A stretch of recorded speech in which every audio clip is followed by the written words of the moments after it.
¿Qué tal? ¿Cómo les va? Bienvenidos a una nueva edición de Directo a la Fuente. En el día de hoy vamos a hacer un programa feminista, en el buen sentido justamente de la palabra, en donde vamos a hablar de violencia de género desde varias perspectivas. Desde la obstétrica, desde lo que es lo físico, lamentablemente los femicidios que se dieron, y también los certámenes de belleza, justamente en este mes, en el de elección de reinas. Con nosotros van a estar desde dos observatorios, el que trata justamente la violencia contra las mujeres, el que trata la violencia obstétrica y la Red Par, que ha puesto nuevamente sobre el tapete esto de los certámenes de belleza, como decíamos. Quédense, en instantes empezamos. Antes, como siempre, le quiero agradecer a Debre, que con la indumentaria allí en Casero 781 siempre nos ponen presentables para cada una de las ediciones. Quédense, en instantes empezamos.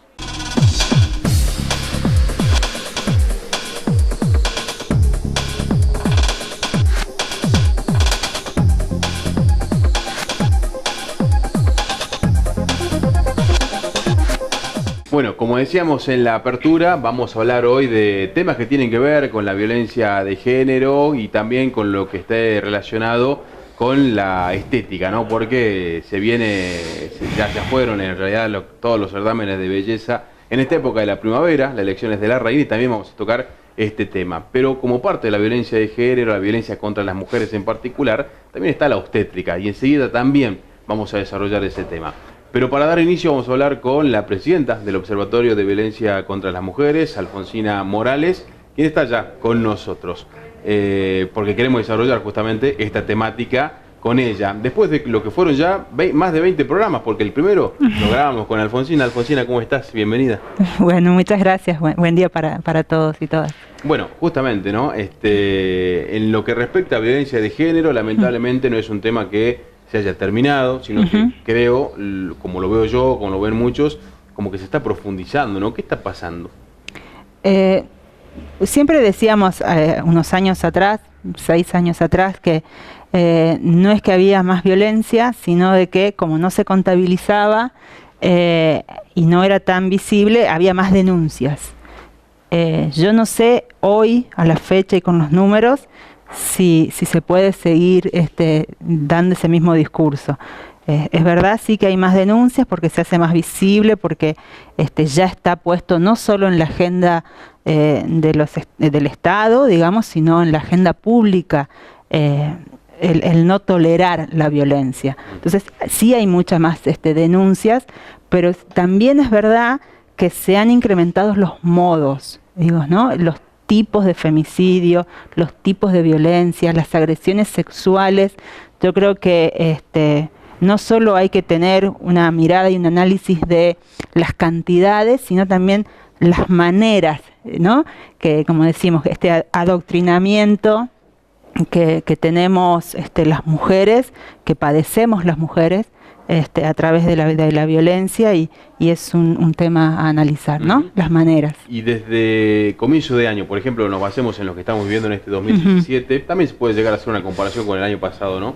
¿Qué ha cambiado, para bien o para mal? ¿Qué han notado ustedes de cambio? ¿O tal vez sigue la misma línea, sigue igual la temática? Por ahí, en lo que tiene que ver las políticas públicas, que es un poco, digamos, la especificidad del observatorio, este análisis de las políticas públicas, no se han generado instrumentos nuevos del año pasado a este año. Creo que hay que empezar a articular los espacios. O sea, ya me parece que no hay más que crear, digamos, ¿no? Están los juzgados de violencia, están las fiscalías, están las defensorías de género, y sinceramente el acceso real de las mujeres a justicia todavía está faltando.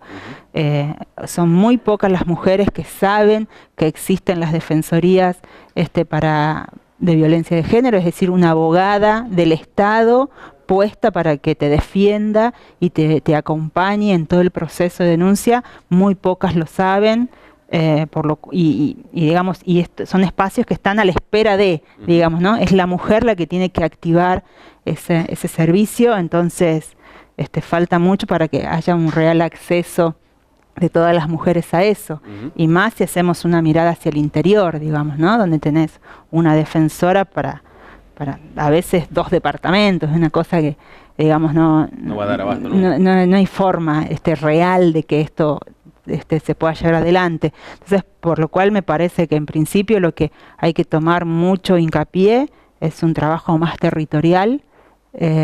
Siempre se han generado, bueno, todavía no está en funcionamiento, pero lo último que, como digamos, propuesta surge desde el Ejecutivo es este polo de mujeres, que bueno, que lo que hace es concentrar, digamos, todo lo que tiene el Estado a nivel ejecutivo en un solo lugar para que no sea la mujer la que ande dando vueltas, digamos, buscando servicios, pero sigue siendo concentrado, digo, ¿no? Sigue estando en capital, en cierto lugar. Entonces el acceso real de las mujeres, porque no es un único prototipo, digamos, de víctima, ¿no? Hay diferentes, las mujeres somos muy diversas, y creo que las políticas hoy no están acordes a esa diversidad, claro, ¿no? Hablabas de los tipos de violencia de género contra las mujeres, han variado, tal vez el que esté relacionado con lo sexual, con el ataque sexual, el acoso sexual,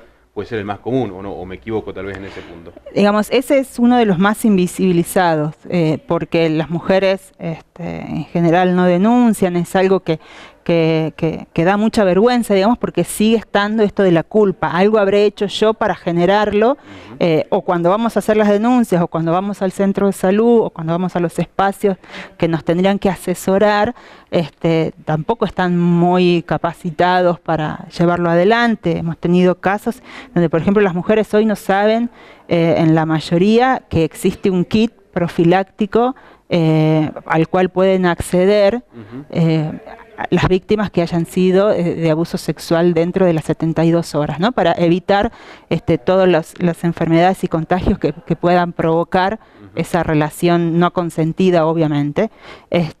Y bueno, eso ni siquiera los hospitales a veces saben que está. Uno, cuando estábamos yendo al interior, lo primero que preguntábamos, ¿y dónde está el kit? ¿Qué kit? Y empiezan a buscarlo como si fuera el botiquín de primeros auxilios en la casa, que siempre pasa, que nos pasa que no sabemos dónde metimos el botiquín. Bueno, esto en un hospital no puede pasar. Digo, o sea, ¿no? ¿este kit tiene que estar ¿dónde? ¿En los hospitales? Tiene que estar en todos los... antes estaba en todos los centros de salud, hoy por una cuestión económica, de que los retrovirales tienen fechas de vencimiento, bueno, cuestiones que esto ya viene también desde Nación, pactado así.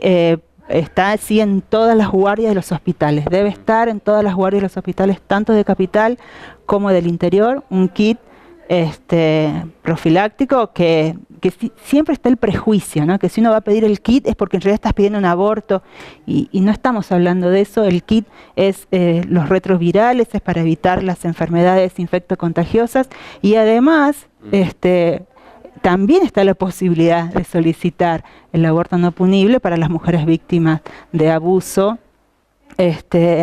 tanto menores como adultas, digamos, tienen sus requerimientos, obviamente, pero, digamos, las leyes y los instrumentos están. Lo que por ahí está faltando es quienes ponen en práctica, o quienes deben poner en práctica estas leyes y estas políticas. Se filtra mucho el prejuicio personal, ¿no?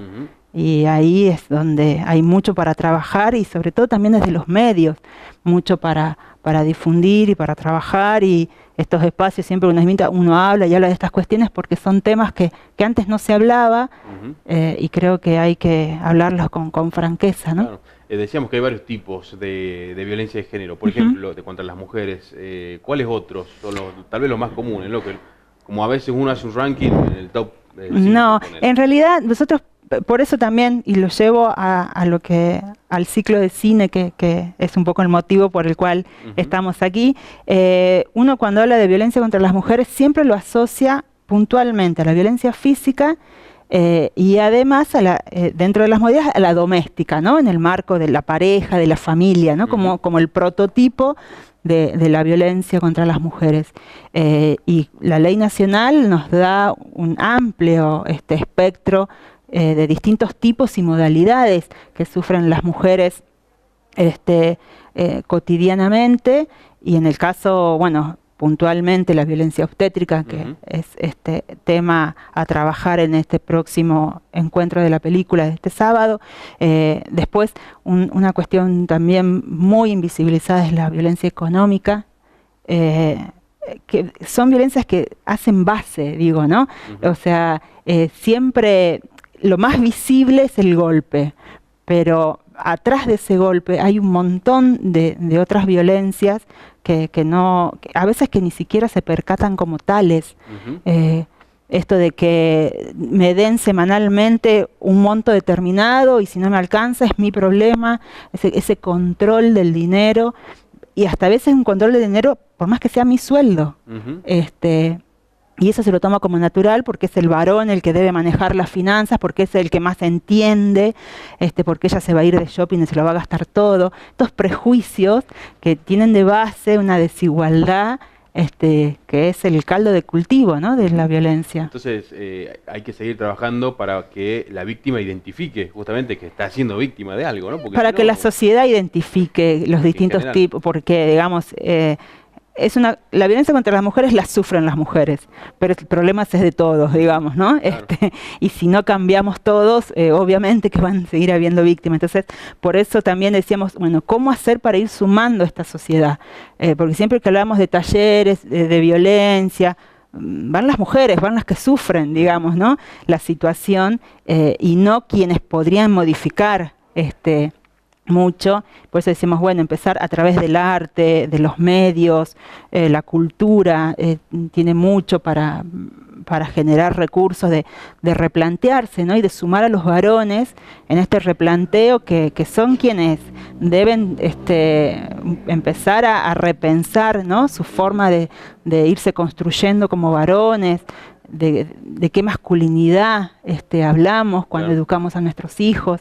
Y por eso, bueno, dijimos un ciclo de cine, un espacio que le puede interesar al público en general, y trabajar distintos tipos y modalidades de la violencia, no solo específicamente la que tiene que ver con la doméstica, sino en este caso empezar bueno, elegimos Parir, la película que además es bastante nueva.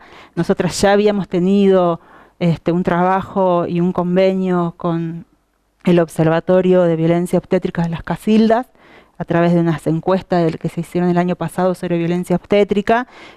Por eso nos enteramos también de la película, y cuando dijimos hacer un ciclo, bueno, Las Casildas y su película Parir era como una elección obvia, y además queríamos elegir que todas las directoras del ciclo son mujeres. Claro. Porque es otra mirada, digamos, ¿no? Por eso es miradas que transforman. Es cuando del otro lado de la cámara hay una mujer, el problema de la violencia se lo ve diferente. Y justamente ese tema, ¿a qué lo llevó? ¿Han notado que hay mucha violencia obstétrica? ¿Qué es la violencia obstétrica? Sí, digamos, eso ahí es con más razón, totalmente naturalizado. La película arranca, parirás con dolor, ¿no? Esta cosa de nosotras tenemos como las mujeres naturalizado que vamos a sufrir, que nos va a doler, y en un estado totalmente de vulneración en donde hay una cuestión, hay una autoridad médica, digamos, que rige todo este proceso del parto y que no debería ser así. Tenemos una ley de parto respetado, que muy pocos la conocen, y deberían estar en todos los cursillos prenatales, no solo el cómo respirar, el hacer yoga, que obviamente son aspectos sumamente necesarios e integrales, pero conocer los derechos, saber cómo es el proceso, cómo se tienen que dirigir hacia nosotros, que en todo momento nos tienen que preguntar antes de cualquier práctica. Sabemos que estamos en una situación, o sea, no estamos enfermas, estamos para dar la luz. Claro. Entonces, digamos, salvo algunos casos muy excepcionales de emergencia, en general uno está perfectamente en condiciones de tomar decisiones en ese momento. Pero entonces, ¿por qué se considera que se está que está ejerciendo violencia obstétrica? No solamente inducir a la cesárea, es mucho más. Claro, es todo el proceso, o sea, que te practiquen, qué sé yo, que te den algún analgésico sin consultar. Cualquier práctica que tengan que realizar en ese momento, se te tiene que informar de lo que se te va a hacer, dándote los pros y los contras en cada caso, y vos tomando una decisión informada, porque eso también, que te digan te voy a hacer y ya te lo hicieron, digamos, a ver, no te están informando como para que vos tomes la decisión. Y una decisión informada quiere decir que vos previamente tenés que saber todo lo que va a pasar, cuáles son los pros, los contras, y ser parte de eso, porque, digamos, en este caso, y llevándolo al arte, la actriz principal es la mujer, y es ella la que debe tomar las riendas en ese proceso, y evidentemente, por los casos que se están dando, esto no es así. Hasta en cosas puntuales de decir, el médico, que si teníamos casos de decir, no, se va a tomar vacaciones, entonces acomoda, ¿no?, todas sus pacientes en las fechas para que le vengan bien. Entonces, o adelanta o atrasa, o hacemos cesárea o no, en función a eso. Claro. Ahora, te lo enlazo a este tema con otro que lo estaba pensando cuando íbamos hablando. La violencia contra la mujer, en este caso también la obstétrica, cuando es ejercida por otra mujer, también es algo a trabajar, ¿no? Por ejemplo, hay mujeres obstetras que por ahí pueden estar ejerciendo también la violencia. Por eso, porque ahí la autoridad es la autoridad médica. Digamos, cuando hablamos de violencia de género es un abuso de poder. Esto de base, digamos. Dentro de la familia, obviamente, en esta sociedad patriarcal, quien tiene la autoridad en la familia es el varón. Por eso decimos que hay un abuso de poder por parte del varón, ¿no?, el pater de la familia. En el ámbito médico hay médicas mujeres que ejercen un abuso en esta situación. Aquí no es una cuestión de... Por eso yo siempre... Esto no es una guerra entre varones y mujeres. Es empezar a relacionarnos diferente y que no aprovechemos estos espacios, microespacios de poder que tenemos, según la profesión o el ámbito en el que nos desarrollamos para abusar de eso que tenemos. Por último, antes de cerrar esta primera parte sobre este tema, ¿no? Este fin de semana, bueno, van a estar transmitiendo esta película, Parir. A las 7 de la tarde, en Sala Inca, que es, bueno, el Hogar Escuela, todos lo conocen como el Hogar Escuela. 7 de la tarde, todas invitados y todos. ¿Y va a tener próximas proyecciones? El ciclo finaliza el mes que viene, no la película. La película se está viendo de trabajarla por ahí en un barrio, cualquier cosa avisaremos si se confirma o no, pero en el caso del ciclo es la única presentación este sábado a las 7 de la tarde, y además lo importante, digamos, del evento es que está con la presencia de la directora, de Florencia Mujica, y también de la presidenta del Observatorio de Violencia Obstétrica.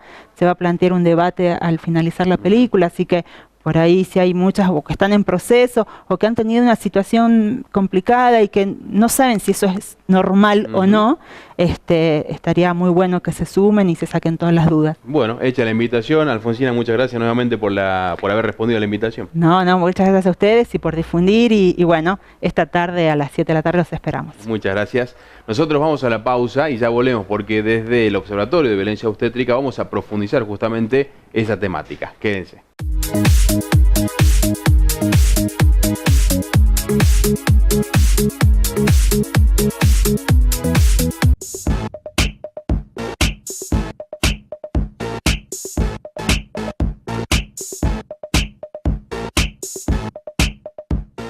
Ahora, gas natural en tu casa. Con los microcréditos vas a poder realizar la instalación domiciliaria de gas natural y pagarlo hasta en 60 cuotas iguales. Estamos re contentos porque tenemos el gas en casa, que es una comodidad impresionante. Informate en Mitre 448, Secretaría de Participación Ciudadana y Relaciones con la Comunidad, Ministerio de Gobierno, Gobierno de la Provincia de Salta.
como decíamos, vamos a seguir abordando esto que es la violencia obstétrica y por eso está la titular del observatorio que tiene justamente esta temática, Vivi Marton. Vivi, ¿cómo estás? Bienvenida. ¿Qué tal? Muchas gracias por la invitación. Bueno, la idea con Vivi es profundizar un poquito de detalles, explicarle a la audiencia qué es la violencia obstétrica, porque también muchos desconocemos cuándo se está haciendo violencia obstétrica, ¿no?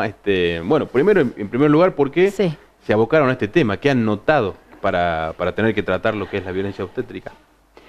Y la violencia obstétrica es una violencia que está muy naturalizada.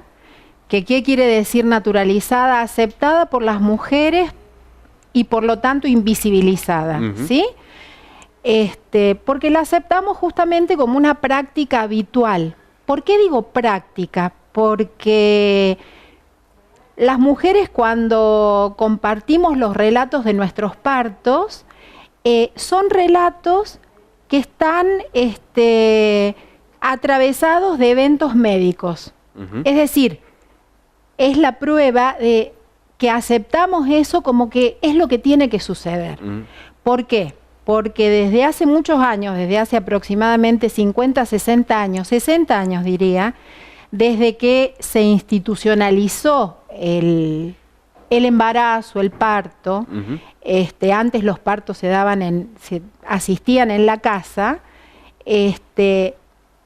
empezaron a realizarse una serie de procedimientos que, en pos de la salud o salvaguardar la salud de la mujer y del niño o niña que estaba por nacer, se empezaron a institucionalizar y aceptar prácticas que son muy invasivas y que ahora, por ejemplo, en la actualidad hablamos que los partos, nacimientos, porque se producen dos eventos, ¿no? En ese momento, el parto y el nacimiento, están medicalizados y patologizados.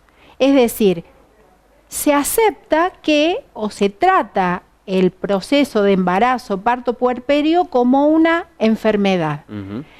Y ya se ha establecido, es decir, en el año 1986 la OMS ya se pronunció sobre esto, justamente insistiendo y alarmada como organización por las prácticas violentas que se estaban dando y aceptando como naturales, claro, como lo que se suele hacer. Entonces hay una confusión porque cuando las mujeres hablamos o reclamamos sobre la violencia obstétrica, muchas veces se nos quiere correr a esto de el parto, se lo asocia con el parto en la casa, que es puede ser una opción. Ajá.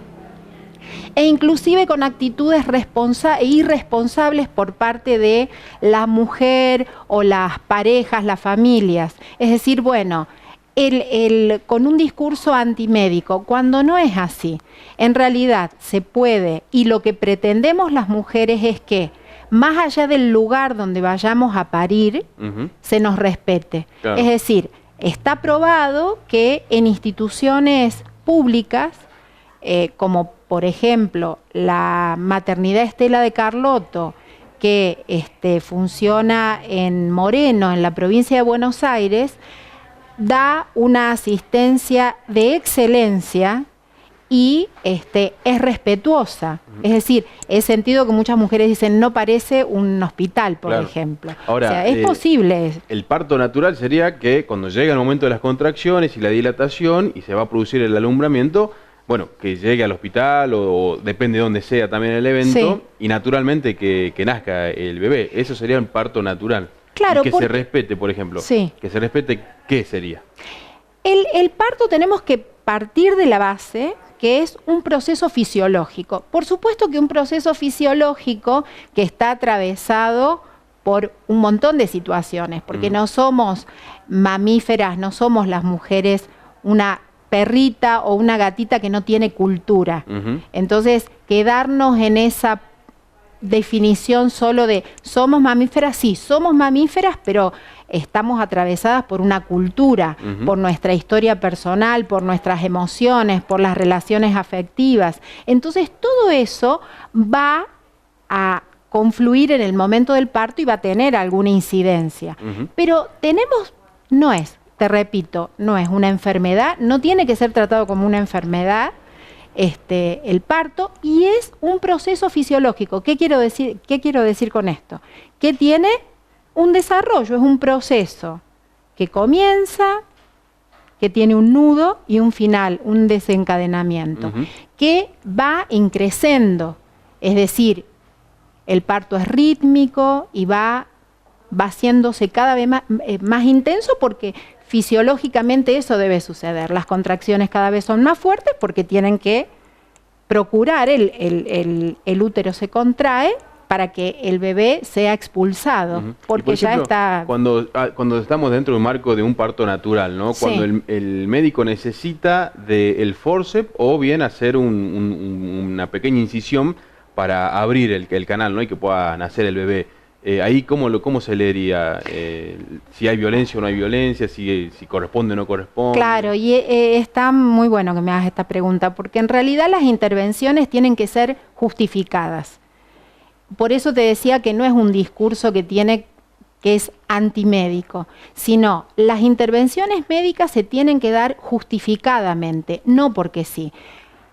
¿Qué es lo que sucede? Las intervenciones se dan por rutina. ¿Qué quiere decir por rutina? Que a todas las mujeres, todos los cuerpos de las mujeres consideran desde lo médico que funcionan de igual manera. Entonces, por ejemplo, un trabajo de parto se tiene que dar en determinadas horas. Tiene que durar, por ejemplo, 12 horas. Cuando el tema del tiempo es algo clave. ¿Por qué? Porque si una mujer no entra dentro de esos parámetros, enseguida se le interviene para que entre dentro de esos parámetros. Entonces, por ejemplo, el uso de forceps o de la episiotomía, que vos decís ese pequeño corte que a veces no es tan pequeño y muchas consideramos que es prácticamente una mutilación cuando se lo utiliza como rutina. Es decir, en algunas instituciones se hace una episiotomía a una primípara. Es decir, una mujer que va a parir por primera vez. Si es necesario, si no es necesario, no importa. Entonces, esto es violencia obstétrica. Otra cosa, y que ya no tiene que ver con las intervenciones, es con el trato. Hay algo que se da y que es muy común, la infantilización de las mujeres. Esto de mamita, gordita, hablado en diminutivo, y entonces eso que está revestido de afecto, porque, bueno, alguien puede decir, bueno, pero... Puede ser una puede ser afectuoso. ¿Inconsciente, digo, o está como pensado de decirlo de esa manera? No, en realidad todas estas cuestiones no es que alguien dice, bueno, y entonces ahora yo le voy a decir esto porque... soy muy perverso o muy perversa. No tiene que ver con eso, sino cosas que están aprendidas de esa manera, que están incorporadas a la práctica médica y que se hacen pensando que, bueno, es la forma de tratar. Las mujeres necesitamos ser tratadas como adultas, como personas que podemos decidir, como personas que necesitamos ser informadas sobre las prácticas que se van a llevar a cabo. Porque como vos bien decías, bueno, si es necesaria una intervención, nos tienen que informar. Mira, está sucediendo esto en este tramo del parto, es necesario esta intervención, pero el buen trato, yo he escuchado, he visto... cosas realmente que no se pueden creer que sucedan en una sala de parto. Por ejemplo, algo que se pueda contar. Y, por ejemplo, una frase típica es: si te gustó antes, no grites, haciendo alusión a la sexualidad, que sí, el parto es un hecho sexual. ¿Tiene que ver con un hecho sexual? Es un hecho sexual. Entonces, hay un abuso de poder que lo ejerce el personal médico, sean mujeres o varones, porque ahí también entra a jugar esto de cómo se aprende, y dentro de lo que llamamos el modelo médico hegemónico. Es decir, que tiene una serie de características que hacen que se tenga ese trato, se considere que hay que tratar así a las mujeres. Claro. Y ahora en el trato, es importante que durante los 9 meses de gestación la mujer tenga siempre un mismo médico o una misma médico, o no hay problema en ese aspecto, que pueda cambiar, tal vez porque ya se atiende en el centro de salud, después en el hospital o después de manera privada. ¿Esto no entra en discusión o es necesario, como digo, tener un médico como se digo, de cabecera, varón o mujer? Sí, más que tener un médico, es importante que le hagan a esa mujer un seguimiento. ¿Por qué? Porque se tienen en cuenta cuestiones que van a tener una incidencia o pueden llegar a tener una incidencia en el momento del parto. Entonces, se piden análisis por una cuestión determinada, si tiene anemia, si no tiene anemia, si genera diabetes gestacional, si su presión tiene bien, porque puede haber cuadros que no son los más comunes, pero ese seguimiento que se habla de 5 encuentros con el médico por lo menos, entonces cuando llega al parto ya se sabe que está en condiciones, o si no se la derivará en caso de necesidad a una cesárea, que siempre es excepcional. Eso te iba a consultar, el tema de la cesárea, ¿no? Sí. Mucho se habla de que está de moda la cesárea porque no hay que pasar por el trauma entre comillas, del parto, o porque, como hablábamos también, a veces el médico, varón o mujer, no sé, tiene licencia o se está por ir de vacaciones o algo, y bueno, programan la fecha. No tiene, ¿cómo lo ven? ¿Cómo entra el tema de la cesárea dentro de la violencia obstétrica? Y lamentablemente es todo un tema, porque si una mujer llega, siempre, es decir, una mujer, porque muchas veces nos preguntan, bueno, ¿puede una mujer decidir desde su autonomía que quiere una cesárea? Sí, lo puede decidir, obviamente.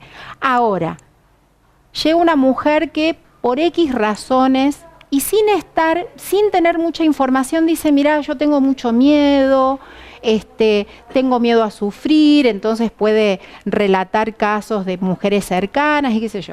El deber de la obligación de ese médico, de esa médica, es informarla sobre los pros y los contras, sobre justamente el proceso fisiológico del parto, lo que puede implicar, es decir, darle herramientas para que esa mujer pueda decidir. Ahora, el otro día me contaban un caso de un ecografista, que una mujer se estaba haciendo una ecografía de 38 semanas, qué sé yo, y el parto, ¿para cuándo va a ser? No, dice, va a ser un parto natural. Yo, si fuera obstetra, te haría ya una cesárea, le dice. El ecografista. Es decir, está tan incorporado esto de, bueno, sí, es mejor, es más rápido. ¿Es más conveniente para los médicos y las médicas? Sí.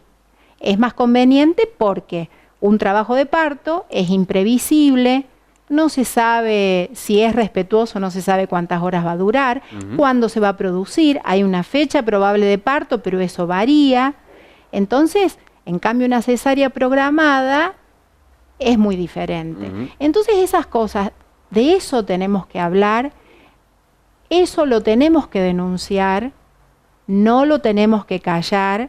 Es necesario que lo discutamos, no solamente las mujeres, sino todos, toda la sociedad, porque se está haciendo un gran daño y no se dimensiona el sufrimiento que puede generar la violencia obstétrica, porque de otra cosa no hemos hablado, y que es las intervenciones que se hacen sobre los bebés que recién nacen, también. Claro. Entonces, ahora, sobre el tema de la cesárea, antes que por ahí se nos disperse, porque igual ya tenemos que terminar este bloque, ¿creen que hay algo de negociado en la cesárea o no? ¿O no creen que vaya por ese lado? Mira, en realidad tiene que ver más con el tiempo. ¿Por qué? por una cuestión ética, un médico no puede cobrar más una cesárea que un parto natural, porque si no sería obvio. Pero económicamente sí significa un beneficio, entran a jugar otros profesionales, es un beneficio para la clínica porque son más días de internación, remedios, es decir, que hay una cuestión económica que no impacta directamente por ahí en el bolsillo del médico, salvo que sea dueño de la clínica. Claro. Bien. Y por último, un balance que nos pueda hacer de lo que es la situación de nacimientos actualmente en Salta, ¿no? ¿Hay mucha violencia, poca violencia obstétrica? Hay violencia obstétrica todavía y en instituciones privadas. En la maternidad pública, si bien hay prácticas que están muy buenas, todavía falta, porque es muy típico que las mujeres digan, bueno, depende quién atienda, es decir, no hay una homogeneidad en cuanto a, bueno, cualquier profesional que te atienda va a ser respetuoso. Entonces, yo creo que hay todavía mucho trabajo por hacer. Bien. Bueno, Vivi, te agradezco mucho también haber respondido a la invitación. A vos, y gracias. éxito en estas jornadas que buscan concientizarnos sobre la temática. Bueno, gracias. Te agradecemos. Nosotros vamos a la última pausa y ya volvemos, porque en este programa también vamos a hablar de los certámenes de belleza, ahora justamente que estamos viviendo la llegada de la primavera y las elecciones de las reinas. Ya volvemos.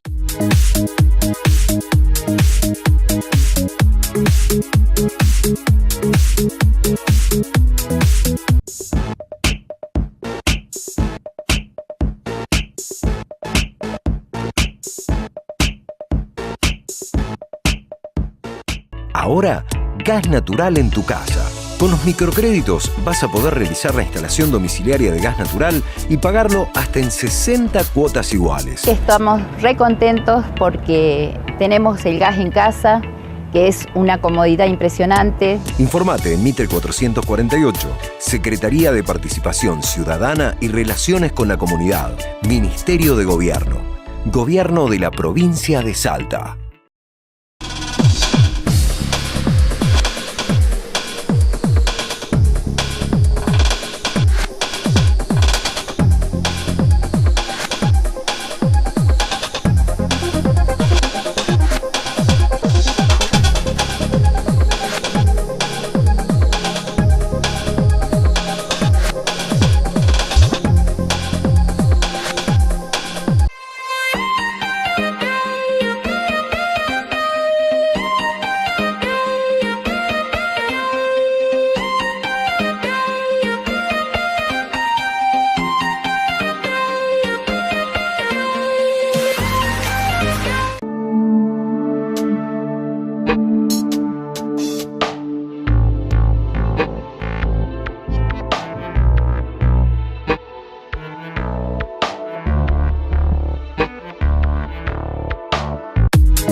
Bien, en este último segmento vamos a hablar con Natalia Fernández, ella es de Red Par, vamos a preguntar justamente en este caso sobre los certámenes de belleza. Natalia, bienvenida, ¿cómo estás? Hola, ¿cómo estás? Muy buenas tardes. Bueno, buenos días.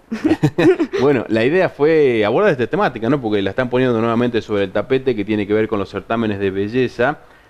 Para iniciar, ¿qué es lo que están planteando al respecto? Bueno, nosotros lo que planteamos desde la Red Par es la necesidad de desalentar estos concursos de belleza de parte de los gobiernos, tanto municipales, provinciales, como desde el gobierno nacional, ¿no es cierto? Porque entendemos que estos certámenes imponen un prototipo, un ideal, un estereotipo de mujer que es realmente o generalmente inalcanzable, que no respeta la diversidad que existe, ¿no?, de los cuerpos de las mujeres, es decir, hay, como te decía, un estereotipo al que hay que alcanzar, y eso arrastra consigo muchísimas problemáticas. O sea, nosotros lo consideramos como parte de la violencia simbólica que se ejerce sobre el cuerpo de las mujeres y que tiene consecuencias muy graves, como pueden ser la bulimia, la anorexia, la gordofobia. Hacen un ataque directo a la autoestima de las mujeres. Ahora, bueno, este año ya se han hecho los certámenes de belleza en lo que respecta, por ejemplo, a las elecciones de las reinas, ¿no? De los estudiantes, pero lo han tratado de abordar este año para tratar de que no se llegue a concretar en Salta, se lo hizo ya a nivel nacional también. Lo intentaron, pudieron acercarse a alguien para hablar del tema, lo pudieron abordar. Nosotros desde la Red Par, bueno, que somos los periodistas de Argentinas en Red para una comunicación no sexista, buscamos ponerlo en discusión desde los medios de comunicación. Es decir, obviamente que tienen que después los funcionarios tomar cartas en el asunto y la sociedad misma también exigir la implementación de políticas públicas que preserven la integridad tanto física, emocional, etcétera, de las mujeres, ¿no es cierto? Entonces, me parece que desde ese punto de vista ha tenido una repercusión muy importante. Es decir, seguramente hace unos años atrás no hubiese tenido el impacto que tiene, porque hoy todo lo que está relacionado con la violencia de la mujer y con la mujer en general, de alguna manera entra dentro de la agenda política y de la agenda mediática en nuestra sociedad, principalmente después del estallido del Ni Una Menos. Es decir, había una marca deportiva que hacía la cola del verano en Mar del Plata y que después del estallido del Ni Una Menos decidió no hacerla en Mar del Plata, sin embargo la seguía haciendo en Viña del Mar. Eso muestra, digamos, que el contexto social hoy en día nos permite empezar a poner en tela de juicio todas estas prácticas que, como ya veníamos hablando, están naturalizadas, ¿no es cierto? Es decir, son invisibles, parecen inofensivas, pero en realidad trae consigo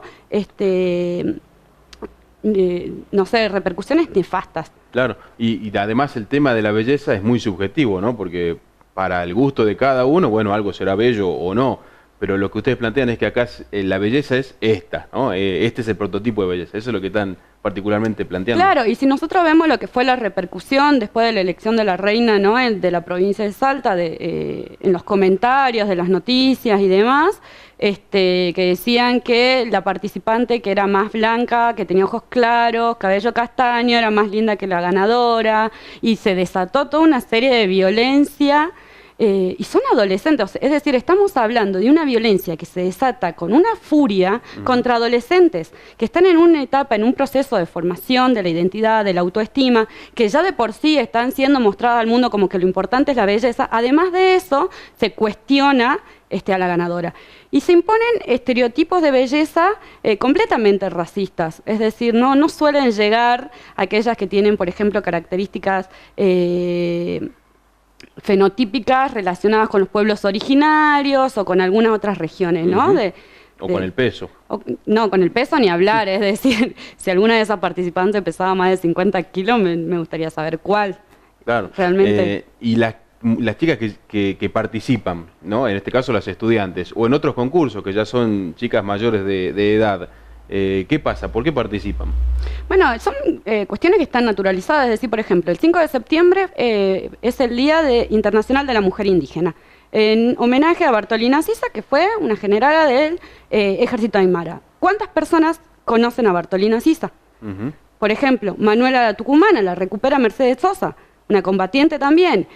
Bueno, hoy sí, Juana Zurduy está como mucho más presente, pero es decir, las mujeres que han hecho historia, ¿dónde están?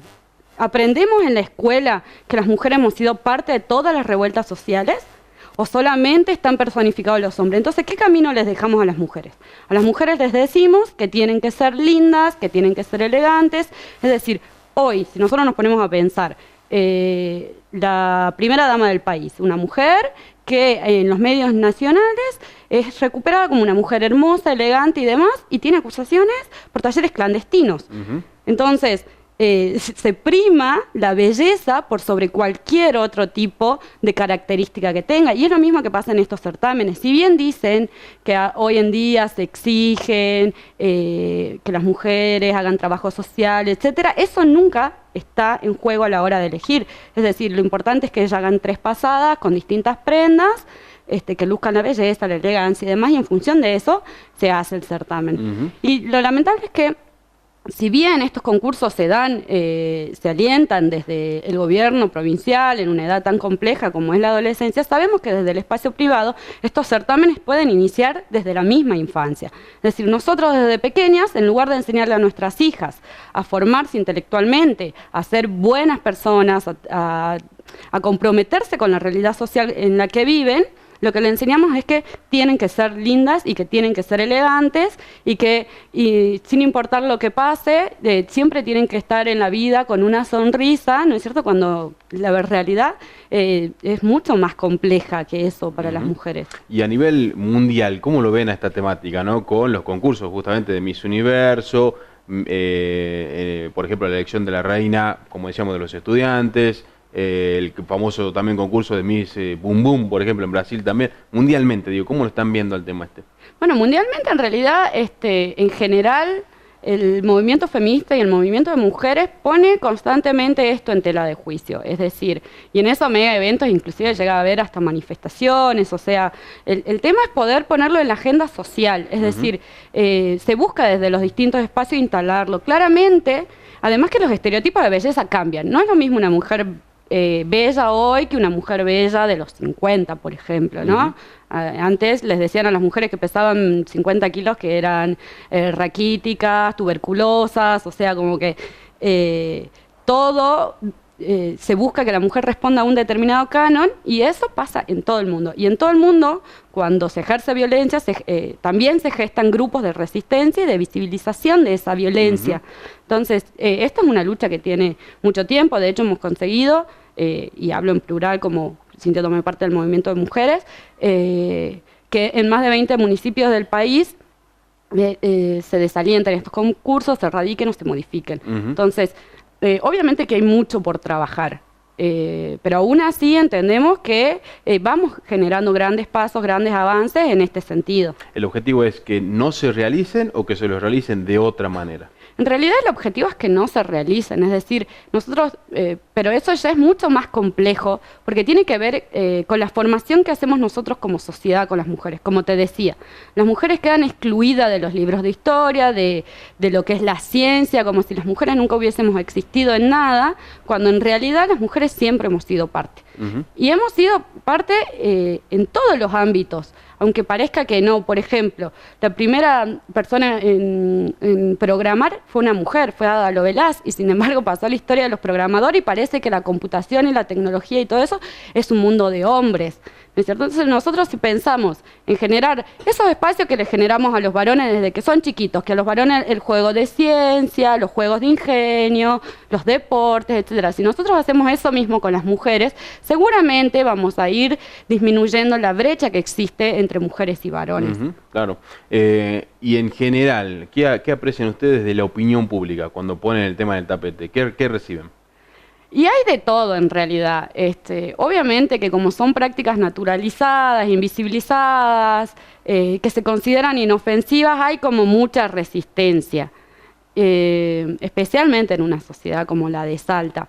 Pero sin embargo el hecho de que haya tomado la relevancia que tuvo y que inclusive hayan tenido que salir algunos funcionarios a decir como, bueno, pero no es tan grave, da cuenta de que estamos en un contexto que hoy nos permite empezar a desnaturalizar esta práctica. Capaz que unos años atrás, como te decía, no nos prestaba atención absolutamente nadie, y sin embargo hoy sí ha tenido un impacto. Es decir, nosotros sacamos el comunicado y nuestro posicionamiento a principio de mes, y hoy estamos a 20 y se sigue replicando. Entonces es como...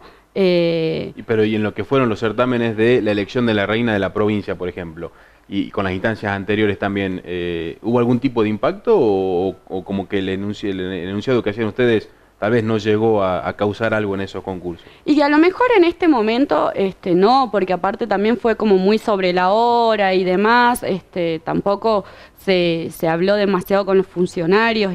Pero nos parece que como puntapié es muy bueno. Pero esto que habían anunciado de que para los concursos también iban a pedir que hagan algún tipo de actividad comunitaria para que tenga también ese aspecto, ¿no? La elección de la reina.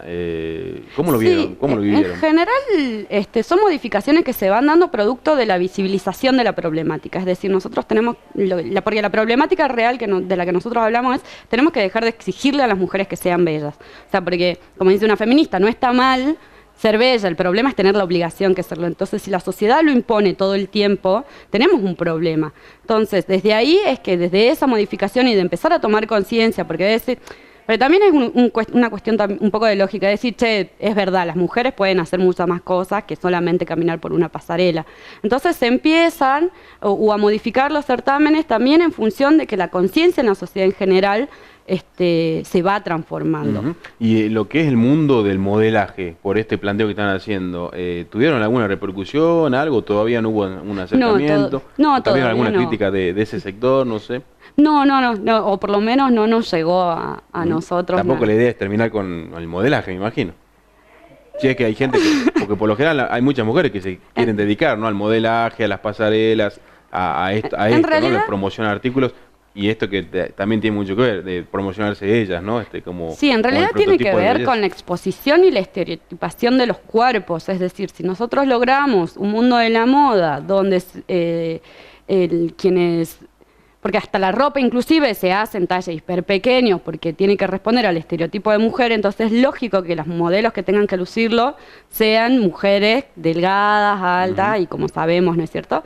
Pero si nosotros decimos que necesitamos un mundo que respete la diversidad de los cuerpos de las mujeres, que deje de cosificar a las mujeres, entonces seguramente la industria de la moda se va a transformar de la misma manera y va a generar ropa para mujeres reales con diversidad de cuerpos y por lo tanto va a necesitar modelos también que tengan cuerpos diversos. Es decir, hay espacios o hay algunas